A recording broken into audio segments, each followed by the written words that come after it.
आपने अक्सर ये बात सुनी होगी कि वो एक बहुत अच्छा स्टूडेंट है, उसकी टॉप रैंक आएगी जेईई मेंस, जेईई एडवांस या ओलंपियाड एग्जाम्स के अंदर। उस एक स्टूडेंट के अंदर बहुत पोटेंशियल है। वाइल आपको अपने बच्चे के बारे में ऐसे शब्द या तो हो सकता है सुनने को मिलते हों या ना मिलते हों।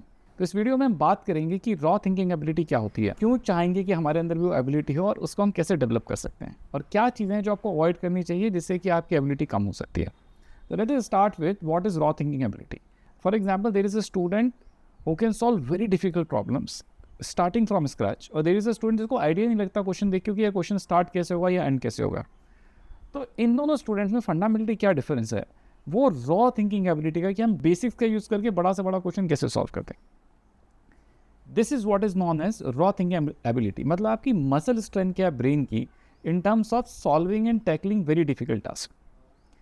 अब आइए समझते हैं कि क्यों ज़रूरी है। देखिए, लेट अस से दैट कि दो स्टूडेंट जेईई की प्रिपरेशन कर रहे हैं, दोनों बराबर एफर्ट पुट करते हैं, but the one who has more raw thinking ability would be able to get much better result in much lesser amount of time compare to a student with lesser raw thinking ability. अब आइए समझते हैं कि ability को कैसे develop किया जाए। तो first thing that most of the people with raw thinking ability will have and will do is understanding the first principles.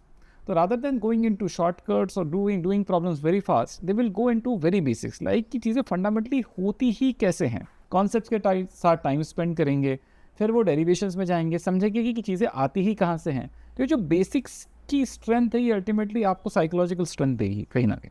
Second is while solving problems they will avoid taking lot of help, solutions की तरफ नहीं जाएंगे, rather than खुद problem solve करने की कोशिश करेंगे using what ever knowledge they have. First principle से सॉल्यूशन डेवलप करने की कोशिश करेंगे और बहुत ज़्यादा शॉर्टकट्स को अवॉइड करने की कोशिश करेंगे। वो ऐसे प्रॉब्लम भी टेक ऑन करेंगे जिनको बहुत चैलेंजिंग लगते हैं, क्योंकि उनको वो प्रॉब्लम करने में मज़ा आएगा, उससे उनकी जो एबिलिटी वो ज़्यादा हॉर्न होगी। And the third part is given a choice that कि उनको किसी चीज़ को समझने के लिए एक वीडियो देखना है या एक बुक पढ़नी है, तो they will gravitate towards the book. तो ये जो स्टूडेंट है, you can see that what he is doing, he is not taking the path of least resistance, he is taking the path of maximum resistance. क्योंकि अगर मैं gravity के against maximum effort put करूंगा तो मेरी muscle strength develop होगी। What you should avoid as a student जिससे कि आपकी ये एबिलिटी सैप अप हो जाएगी। The first thing is taking too much of help. मैंने देखा है कि स्टूडेंट थोड़ा सा स्टक होता है, वो यूट्यूब खोलता है rather than reading a book और trying to understand on its own. वो सोचता है कि कोई मुझे बात समझा दे, मेरा दिमाग का उपयोग कम से कम हो। अगर आपके दिमाग का उपयोग कम से कम हो रहा है तो उसकी स्ट्रेंथ भी कहीं ना कहीं कम से कम ही हो रही है। Second is gravitating towards solution. एक मुश्किल प्रॉब्लम आपके सामने है, सो कॉल्ड जो आपको मुश्किल प्रॉब्लम लगती है वो आपके सामने आई, और rather than putting the effort struggling with it, उसके साथ हाथापाई करके और उसमें उसको विक्टोरियस निकलने के बजाय आपको लगता है कोई मुझे जल्दी से सॉल्यूशन बता दे, क्वेश्चन खत्म हो, फिर मैं अगला क्वेश्चन देखूंगा। This is another thing that will stop yourself from developing your raw thinking ability. And third is using too many shortcuts. मैंने देखा है कि स्टूडेंट्स को ये भी नहीं पता होता कि शॉर्टकट कहाँ से आए, किसी ने बना के दे दिया और वो शॉर्टकट यूज़ किया जा रहा है। I am not against shortcuts, I believe that कि स्टूडेंट्स को यूज़ करने चाहिए, लेकिन उसके पीछे का लॉजिक, उसके पीछे की टेक्निक भी बहुत क्लियर होनी चाहिए, और कॉन्शियसली यूज़ करने में कोई प्रॉब्लम नहीं है। लेकिन blindly using shortcut just to get answers without understand the logic, again इससे आपकी रॉ थिंकिंग एबिलिटी सैप हो जाएगी in some amount of time.